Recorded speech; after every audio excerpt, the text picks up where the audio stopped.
lot of people are not funny at all in personal life, but then they have a stage persona that just kills every time. You can't have firecrackers. Oh, okay. Conan's pretty big. Hello, everybody, and welcome to Jesse's Teahouse. I'm your host, Jesse. Today, we are here with Joe Wong. Oh, hello. Yeah, it's a great honor to be on Jesse's Teahouse. I'm a stand-up comedian. I've been doing stand-up comedy both in English and Chinese for a number of years. And recently I've been just touring different countries right now. So yeah, it's been fun. That's good. I've been friends with Joe for many years now, starting in Beijing, back to the States. I can't get rid of him. Yeah. I'm just following her. I found somebody else that does comedy in both English and Chinese. Yeah, I know. I'm like, there's like one person I can look to. We're going to be drinking tea. We're going to be talking comedy. We're going to be talking U.S., China. We're going to be talking all sorts of stuff. So, oh, yes. Let's do it. Very exciting. So we're going to be drinking this white tea. Yeah. This is going to be one of the teas that's in the subscription box. So if you guys are interested in trying out the subscription, or if you've subscribed, you're going to be getting one of these very shortly if you haven't already. There we go. The white tea is very sweet and very herbal, and it's a good tea to open up a tea session because it's easy to drink. It's just really easy drinking. It's not like crazy intense or anything like that. So this first one is the wash. We're going to use this one just to wash out the cups and get some of the fragrance. You can pour the wash on whichever tea pet you would like. So let's get into it because I'm really excited to be able to have another comedian on. For those of you who only know me through the tea, you may not know that I also spent 9 years in China doing Chinese comedy, stand-up comedy. I guess the question I have as a bilingual creator is, what language do you write in? Do you write in a particular language, or is it just whatever comes out of your head? Yeah, because it depends on where I am. You know, if I'm in America, I just write in English. If I'm in China, I have to write in Chinese. The dangerous thing to do is just directly translate your joke from one language to another. So you don't do that. You're not going to translate anything. Well, I did that once. It doesn't work very well. Okay. It's been proven to be tough. Been ineffective. So, but you will take. Will you take the same topics? Will you take the same punchlines? The concept. The same concept. Yeah. So do you have an example maybe of a joke that you did in one language and how you might change it to work in the other? Yeah, I think one joke is about celebrating Chinese New Year in America, and the police shows up saying, "Oh, hey, you can't have firecrackers." Yeah. I was like, "Yeah, but why do you allow guns? But not firecrackers?" Yeah. Good question. No. So my solution is, okay, fine, I just remember this. Next Chinese New Year, I'm just going to fire some guns. Yeah, there we go. Now you're welcome to America. You went to school in Texas. So those type of jokes can be interchangeable, but most of the jokes you can't. We met doing comedy in China, but at the time, you had already done comedy in the States for a long time. You're a biomedical professional, you had a PhD, and then you're like, I'm going to go make some strangers laugh. Yeah, that's basically the idea. I worked in a pharmaceutical company for 8.5 years, and I got the only patent we had in the research center, but I was never promoted. So I got really frustrated. I'm like, okay, I got it. And then you're like, in stand-up comedy. Exactly. I actually took a class. So you started stand-up by taking a class. Yeah. Which is very Chinese. I know. I saw this advertisement on the newspaper in Boston. So this guy, Tim McIntyre, he's a great comedian, and he just had taught a comedy class at Brookline High. Yeah, that's how I started. So in some ways, you're the biggest comedian to come out of Brookline High. Oh, no, I'm not. Oh, you're not? Who else came out of Brookline? Conan O'Brien. Oh, okay. Conan's pretty big. But on the other hand, Conan is a former students who were enrolled in the school. Yeah. I'm just going there. You just went there for classes. You went to Brookline High in the same way I went to Tsinghua. I enrolled in a program. Exactly. You're in comedy in this class, and what made you want to even take the class in the first place? Oh, I just wanted to try different things. I tried, play golf, and I shot some guns when I was in Texas. Nice. Played pool. They're all different things. I just figured, oh wow, this is interesting. Take advantage of doing stuff that maybe you wouldn't have done back home. Yeah, exactly. Not very Dongbei. So my coworker took me to a stand-up comedy show, and what I realized is, after you see a good show, you're happy for the next couple of days, even a week. It's just like, oh wow, that joke is funny. Yeah, this is great. And I was fortunate that the first show I went to was Emo Phillips's. Yeah, do you know him? Oh yeah. I've heard This is a great comedian. And I was like, wow, this is interesting. So I saw there's a class of I figured at least I want to know how that works, because I didn't expect to perform myself. I just wanted to check it out. But then I think one of the most important lesson I learned from that class was, humor can be cultivated. You can practice on it. What was the moment when you realized that comedy can be cultivated? Oh, that's just during the class. Basically, Tim just told us, a lot of people are not funny at all in personal life, but then they have a stage persona that just kills every time. But it takes practice, though. And I think one of the most harmful thing you can do to your friend is to tell him, oh, you're really funny, you should be a stand-up comedian. A lot of people get frustrated because of this. Because it's two very different things. It's definitely a different skill. I feel like in many ways I'm funnier in real life than on stage, but I also know that by practicing those jokes over and over and over again and getting them really, really tight, I know that I can go onto the stage and be funny almost any time. Whereas in real life, sometimes you can't be funny. Oh yeah, I think mostly because in real time you don't have that much audience. Well, that's one of the original reasons that I got so into tea. Did I ever tell you this? No. So when I was living in China, I was looking for a way to practice my Chinese and practice my jokes. And all the young people want to speak to me in English. Oh yeah. So I found out that if you go to the wholesale tea market, Maliandao in Beijing, everybody just sits there all day and talks. Oh. So I could kind of come in with a couple ideas. It was less full jokes and more which topics will make my friends interested. In America, I feel like we need this, in that it's something where you can have friends over, drink tea, talk. But you don't need to be drinking alcohol, or you don't need to be going out to eat. Because I'm trying to think of other than tea, how do I see my friends? It's always dinner, drinks. And it doesn't have to be like that, people. It doesn't have to be like that. Cheers. Cheers. Hey. Hello, everybody. Welcome back to Jesse's Tea House. I'm Jesse. Guest today is Joe Wong. Hello, everybody. This is Joe. And we are going to be doing the second part of the show and drinking a second tea. This tea is very special. This is one of the nicest teas I think we've ever had in the subscription. This is my friend Dui Dui, who lives in Yunnan. He was one of the first people to notice that the ancient tree tea leaves were better than the other ones. And so 20 years ago, 25 years ago. Wait a minute, he invented this tea? No, he didn't invent the tea. Okay. I mean, tea is you're in bioscience. Discovered the tea. So this is his 10-year reserve, which was 10 years old when he pressed it in 2020. So now it's 13-year aged. It's a 2010 tea, and we're going to open that up and give it a try. Oh, nice. What do you think? Okay. That'll be good. This is a show pu'er, cooked pu'er. So it's very, very dark. We get a good look at it over here. Wow. Very, very dark. Very, very nice leaves. For this full cake, you can use a pu'er knife if you have one, but if you don't, you can usually just tear it off with your fingers or use any sort of something.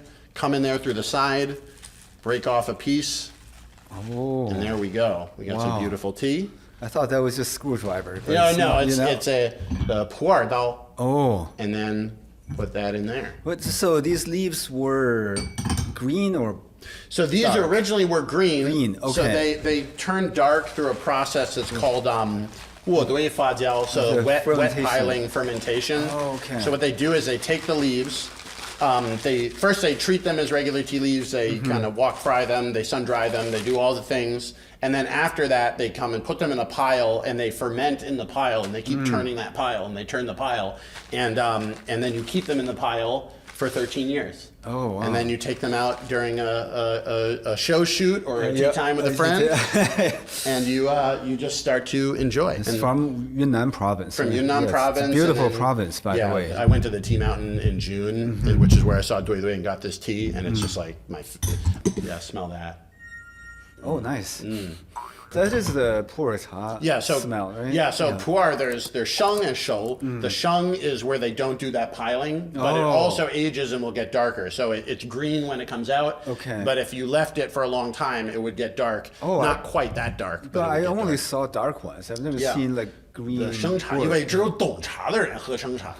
I know. Both are popular, but as you can see here, the color is instantly very dark. The flavor is very intensely earthy and smooth. Some people like it, some people don't. Is there any pecking order among the tea drinkers? And if you drink that tea, I think I'm better than you. Yeah. There is.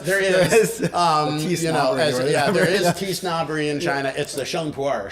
The raw pu'er is the最高级. There are some people who are like only drink sheng pu'er or yan cha. Oh, okay. But like, so if I drink this, someone's gonna, despise me. That's how they get color that's so dark. So quickly. Yeah, it really looks like a red wine too. Yeah, and then once it gets to this stage, you'll notice that like it doesn't have it's definitely not like bitter or anything like that. It's like very kind of smooth and dark. This is really good for your stomach too. Oh, I see. But anyway, so we got Joe on the channel. Joe's time is very precious, and we got a lot of interesting questions asked. Mostly because I'm getting old. Yeah. I don't have a lot of time left in my life. It's not like I have gigs. It's not gigs. Literally will die. What does it feel for you to be a Chinese American, first generation person on stage right now in America? I used to try to kind of consciously stay away from racial material just because I felt it was too easy. I'm Asian, I'm doing Asian joke.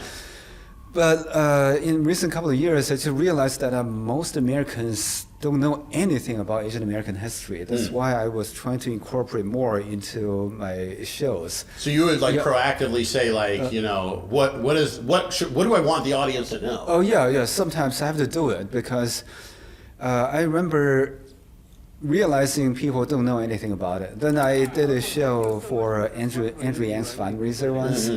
And the woman came up to me and said, "Oh wow, thank you so much for talking about the Exclusion Act," because I didn't know that before. Are you one of those comedians that feels like there's always a way into any given subject if you can just find it? Or there's.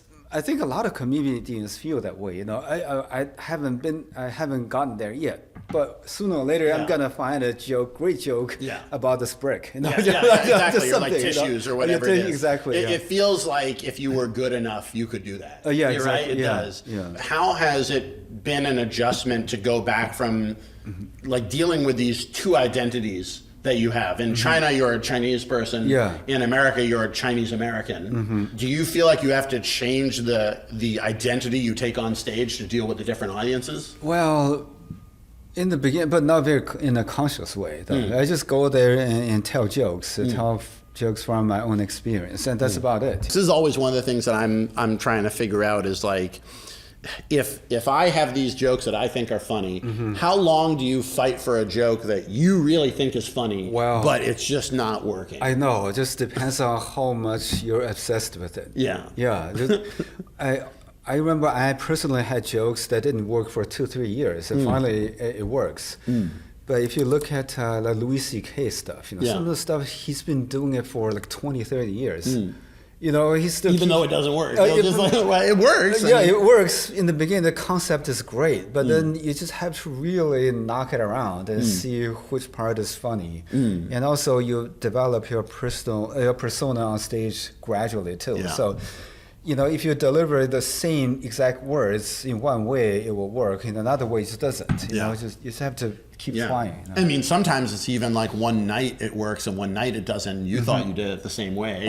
Exactly. How do you deal with that? Like, this is one of the hardest things for me about being a stand-up was that when I would fail, I felt horrible. What am I doing with my whole life? Exactly. And then, worthless. I'm like, completely worthless. Like, I literally waited all day to go on stage and do this joke that I was sure would work. And like, a lot of times it's like not even a second. It's like a quarter of a second. That you've wasted your whole day of thinking. The thing is, you just have to take it. That's the thing. I keep telling people, if you do something, fail, and you feel really bad for 2 days, but you want to do it again. Yeah. That might be your calling. Yeah. Yeah, That's true. That's a good way to look at it. Yeah, it's all about how much you can accept the failure from one field. What do you like so much that you will just suffer endlessly to do? We're going to be wrapping up in just a moment, but first I want to hear, what do you think of this tea? Oh, like it's fantastic. Yeah. So what's the flavor like? How would you describe it?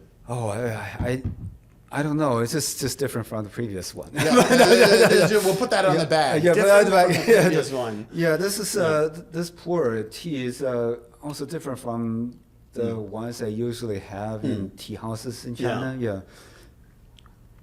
Yeah, it's good. Very very kind of dark, smooth flavor. It's got a little bit of the jujube sweetness. It's got a little earthiness. This is one of the teas that's in our new subscription box. For those of you who are just watching the show for the first time, all the stuff that you see here, the tea tables, the tea pets, the teas themselves, the kettles, all this is available on jesseteahouse.com. If you want to support the show and support tea culture in America, the best way to do it is get yourself some really great tea. You know, it kind of picks you up, but then doesn't affect your stomach that much. Yeah, so especially this stuff, if you have like stomach problems or if you eat a lot of like heavy food or like oily food. I eat terrible.